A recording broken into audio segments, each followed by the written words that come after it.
Et oui, j'aime la vie. Et cette chanson, c'est un petit peu mon histoire. Depuis que j'ai 15 ans, j'ai un groupe d'amis dont je suis très proche, et je suis toujours très proche. D'ailleurs, elles sont là. Et il y a 6 mois, on dîne toutes les 4 au restaurant, et en arrivant, l'une d'entre elles nous dit « Les filles, ça va pas du tout. Je suis hyper stressée, je suis angoissée, j'arrive pas à dormir, je suis submergée par l'actualité, par toutes les informations, les médias. J'ai l'impression que les chars russes sont à notre porte, que le prochain président qui nous dirigera sera un dictateur et que l'eau est vraiment devenue l'or bleu.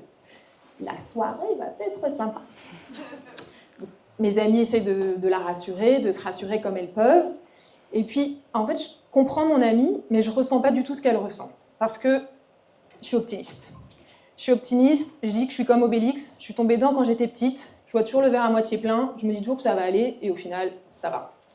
Le dîner se déroule, on essaye de se rassurer comme on se peut, et au bout d'un moment, mes amis me regardent et me disent « Mais Émilie, tu dis rien ?» Et c'est vrai que j'avais rien dit. Et là, j'ai des mots qui sortent de ma bouche et qui disent « Je prépare un plan ».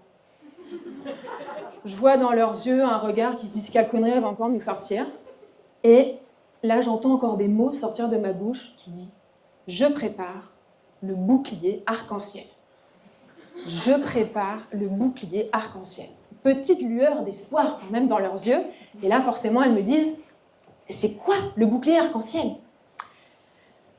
Alors, le bouclier arc-en-ciel, ce serait un petit peu comme une recette qui permettrait de goûter à la joie et à l'optimisme en toutes circonstances, même dans ce monde horrible. Donc, il faut que je vous dise qu'il y a 6 mois, j'avais pas du tout la recette. Parce qu'en plus, je suis très mauvaise cuisinière.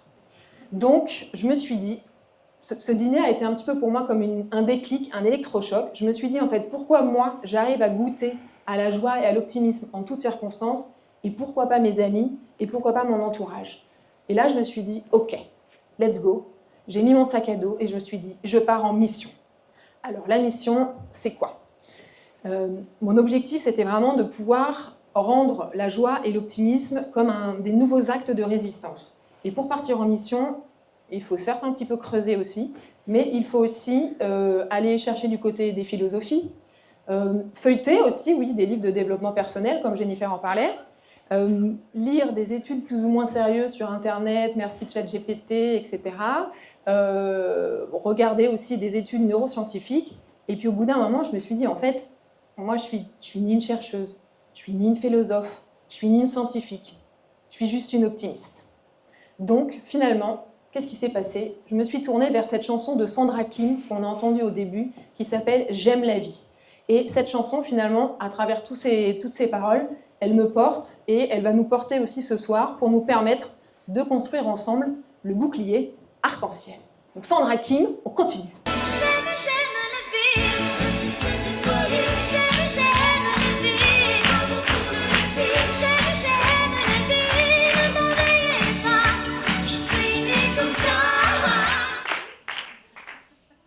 Je suis née comme ça. Ah ! Alors, pendant très longtemps, j'ai cru que j'étais née comme ça. Et en fait, c'est pas vrai. Et pourquoi c'est pas vrai ? Déjà, c'est une bonne nouvelle. Parce que si on était né optimiste, c'est super, on a tiré la bonne carte, tout va bien se passer. Par contre, si on est pessimiste, c'est moins cool. Et en fait, la bonne nouvelle, c'est que finalement, notre personnalité, elle se crée pour près de 70% de ce qu'on est. Donc ça veut dire qu'on a quand même 30% d'inné et 70% d'acquis. Donc la bonne nouvelle, c'est que si vous voulez devenir optimiste, vous le pouvez. Et donc on ne naît pas optimiste, on le devient. Et j'aimerais qu'on change notre regard. La première partie du bouclier qu'on va voir ensemble, c'est changer son regard. Donc qu'est-ce que ça veut dire changer son regard ? Vous allez me dire, super, génial Émilie, l'optimisme, etc., tes nouvelles injonctions, mais en fait, qu'est-ce que ça veut dire l'optimisme ? Alors dans ma mission, j'ai réouvert mon dictionnaire. Je me suis dit, qu'est-ce que c'est l'optimisme ? Alors, Larousse. Optimisme, nom masculin qui vient du latin optimus, qui veut dire le meilleur. Et la définition, c'est confiance dans l'issue favorable d'une situation. Confiance dans l'issue favorable d'une situation. Autant vous dire que ça ne nous avance pas des masses. Et c'est un petit peu statique. Et donc, j'ai préféré une démarche un petit peu plus active, un peu plus de choix. Et j'ai lu un livre de Philippe Gabier. Philippe Gabier, c'est le président de la Ligue des optimistes de France, dont je fais partie. Et oui, ce n'est pas une blague, ça existe. J'ai un diplôme dans ma chambre. Et donc Philippe Gabier, il a écrit un livre qui s'appelle L'éloge de l'optimisme. Et lui, il donne une autre définition qui dit « L'optimisme, c'est le pouvoir de faire plutôt que de ne rien faire. » Le pouvoir de faire plutôt que de ne rien faire.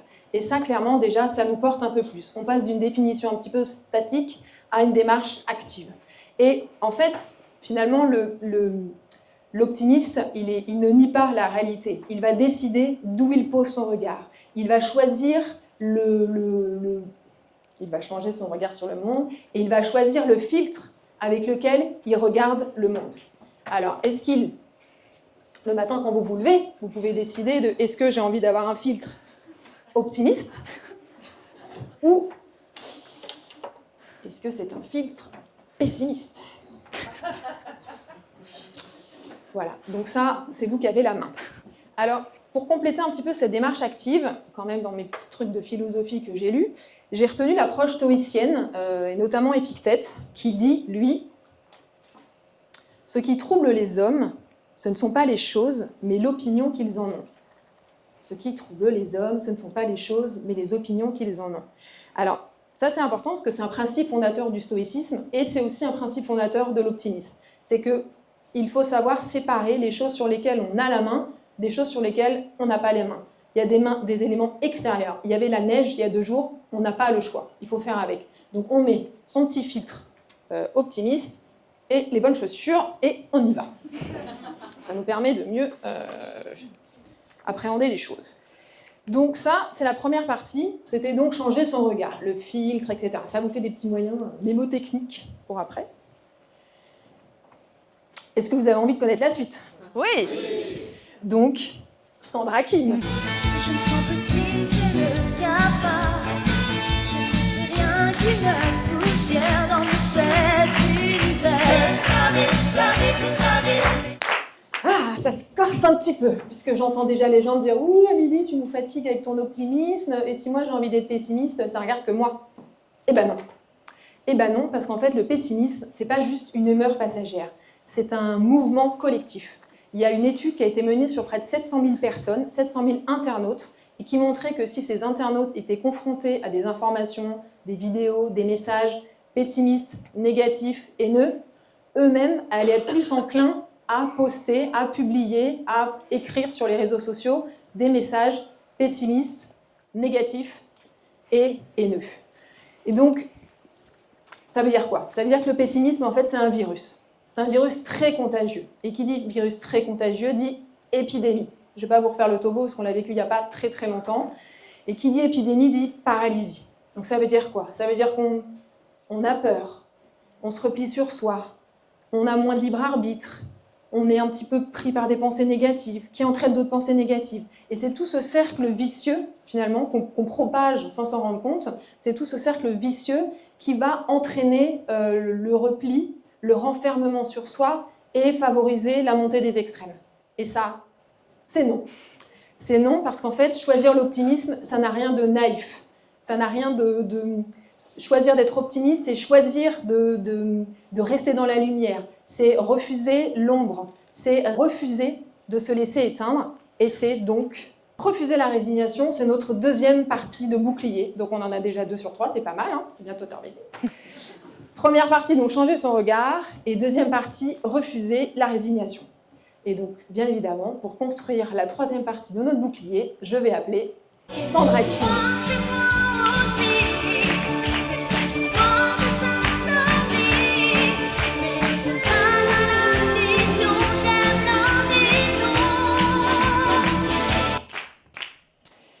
C'est une chanson qui reste dans la tête, hein. Je vous le dis tout de suite.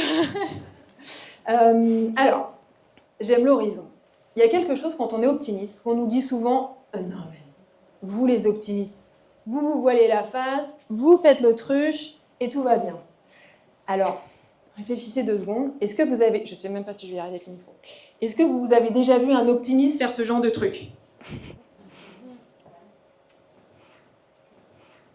Eh ben non.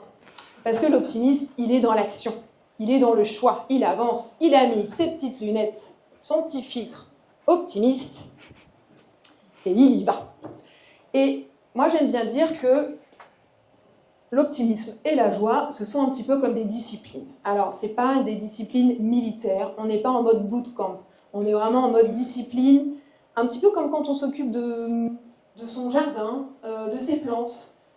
Finalement, si on n'en prend pas soin, c'est sûr qu'elles ne vont pas bien aller. Mais si on en prend soin, de temps en temps, peut-être tous les jours, peut-être une fois par semaine, eh ben, ça va bien aller. Et l'optimisme, c'est la même chose. Donc, vous allez me dire, oui, bah c'est super, d'accord. Et en fait, il y a quelque chose de discipline, de quotidien, et finalement, ce qui est important, c'est de passer aussi à l'action. C'est pas juste, ok, on a mis les lunettes et puis on attend qu'il se passe, on a refusé la résignation et on en est là. Non, cultiver la discipline, c'est aussi, moi, il y a un truc que j'aime beaucoup faire, c'est remarquer le beau. Remarquer le beau, ça veut dire quoi? Moi, je suis parisienne, j'habite à République, Paris Centre, et les gens me disent, oh là là, t'habites à République, c'est hyper sale, c'est bruyant, il y a les manifs. Et en fait, j'adore. J'adore République, c'est pas que j'adore le sale et les manifs et le bruit, c'est que bien évidemment, vous avez compris, je ne les vois pas parce que j'ai mon filtre optimiste.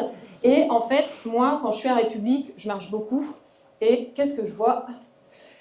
Je tiens à dire que ce sont des photos réelles que j'ai prises depuis plus de 10 ans avec mon iPhone. Et qu'est-ce que je vois? Je vais voir des messages positifs, donc allez l'amour, tout va bien. Je vais voir des enfants qui essayent de porter des discours ouverts.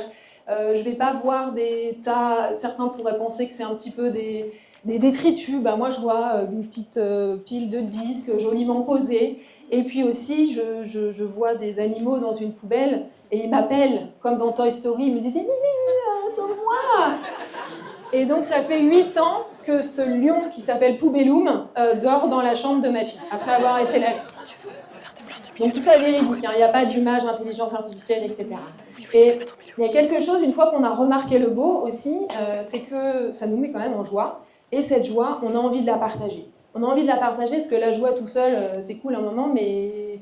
Et c'est pareil, la joie, on pourrait croire que c'est une émotion spectaculaire, grandiloquente, alors qu'en fait que la joie, c'est sensible, c'est précis, c'est précieux, il faut en prendre soin.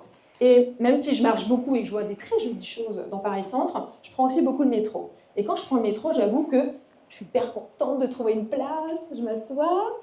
Et en fait, je suis aussi hyper contente si je peux te donner ma place.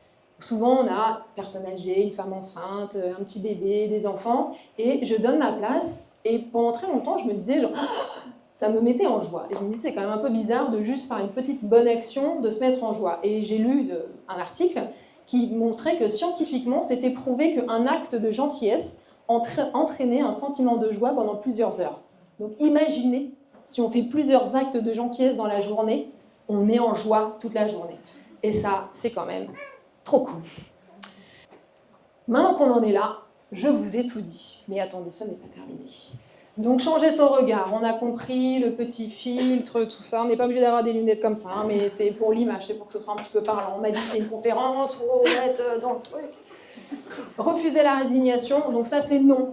La montée des extrêmes, on se replie sur soi, etc. C'est non, non, non. Le pessimisme est un virus très contagieux, donc c'est non.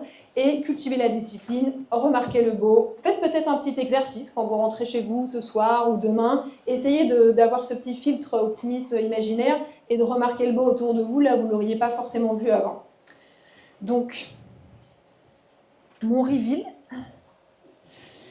c'est le bouclier joie et optimisme. Et donc, j'ai les stickers pour vous. Et maintenant que vous êtes en possession de ce bouclier joie et optimisme, vous allez pouvoir changer votre regard sur le monde et pourquoi pas changer le monde. Sandra King!